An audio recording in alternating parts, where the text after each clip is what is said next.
ಈಗ ಇಡೀ ಪ್ರಕರಣಕ್ಕೆ ಟ್ವಿಸ್ಟ್ ಕೊಡುವಂತಹ ಮತ್ತೊಂದು ಸಿಸಿಟಿವಿ ದೃಶ್ಯ ಕೂಡ ಲಭ್ಯ ಆಗಿದೆ. ಧರ್ಮ ಕೇಳಿದ್ರೆ ನನಗೇನು ಗೊತ್ತೇ ಇಲ್ಲ ಅಂತಾರೆ ಧರ್ಮೇಂದ್ರ, ನಟ ಧರ್ಮೇಂದ್ರ. ಆದರೆ ಧರ್ಮೇಂದ್ರ ಬಂದು ಹೋಗಿರುವ ಸಿಸಿಟಿವಿ ದೃಶ್ಯ ಕೂಡ ವೈರಲ್ ಆಗಿದೆ. ವಾರಾಹಿ ಜ್ಯುವೆಲ್ಲರಿ ಶಾಪ್ಗೆ ಧರ್ಮ ಭೇಟಿ ಕೊಟ್ಟಿರೋದು ನವೆಂಬರ್ 15ನೇ ತಾರೀಕು ಭೇಟಿ ಕೊಟ್ಟಿರ್ತಾರೆ ನಟ ಧರ್ಮೇಂದ್ರ. ಆ ದೃಶ್ಯ ಕೂಡ ಈಗ ಹೊರಗಡೆ ಬಂದಿರೋದು. ಸಂಬಂಧನೇ ಇಲ್ಲ ಅಂತಂದ್ರೆ ಯಾಕೆ ಬಂದ್ರು ವಾರಾಹಿ ಜ್ಯುವೆಲ್ಲರ್ಸ್ಗೆ ಅನ್ನೋದು ಪ್ರಶ್ನೆ. ನೋಡಿ, ದೃಶ್ಯಗಳನ್ನು ಗಮನಿಸ್ತಾ ಇದ್ರಿ. 15/11/2024 ರಾತ್ರಿ 8:30 ಸುಮಾರಿಗೆ ಧರ್ಮ ಇದೇ ಜ್ಯುವೆಲ್ಲರಿ ಶಾಪ್ಗೆ ಭೇಟಿ ಕೊಟ್ಟಿರುವಂಥ ಸಿಸಿಟಿವಿ ದೃಶ್ಯ ಈಗ ಈ ಪ್ರಕರಣದಿಂದ ಹೊರಗಡೆ ಬಂದಿದೆ. ಹಾಗಾದ್ರೆ ಯಾವ್ದು ಸತ್ಯ? ಧರ್ಮ ಬಂದಿದೆ ಯಾಕೆ? ಸಂಬಂಧನೇ ಇಲ್ಲ ಅಂತ ಹೇಳುವಂಥ ಧರ್ಮನ ಮಾತು ನಿಜಾನಾ, ಅಥವಾ ಇಲ್ಲಿ ಬಂದು ಏನೋ ಮಾತಾಡ್ತಿರುವ ಓಡಾಡ್ತಿರುವ ದೃಶ್ಯ ಸತ್ಯನಾ?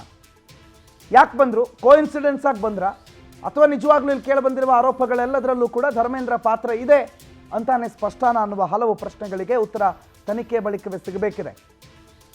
ಆದರೆ ಧರ್ಮೇಂದ್ರ ಕೂಡ ಬಂದಿರುವ ದೃಶ್ಯ ಈಗ CCTVಯಲ್ಲಿ ದಾಖಲಾಗಿದೆ. 15ನೇ ತಾರೀಕು ನವೆಂಬರ್ ಧರ್ಮೇಂದ್ರ ಭೇಟಿ ಕೊಟ್ಟಿರ್ತಾನೆ ಅದೇ ವಾರಾಹಿ ಜ್ಯುವೆಲ್ಲರ್ಸ್ಗೆ. ಎಲ್ಲಿ ಐಶ್ವರ್ಯ ಗೌಡ ವಂಚನೆ ಮಾಡಿದಾಳೋ ಅದೇ ಜ್ಯುವೆಲ್ಲರಿ ಶಾಪ್ಗೆ ಧರ್ಮೇಂದ್ರ ಕೂಡ ಭೇಟಿ ಕೊಟ್ಟಿದ್ದಾನೆ.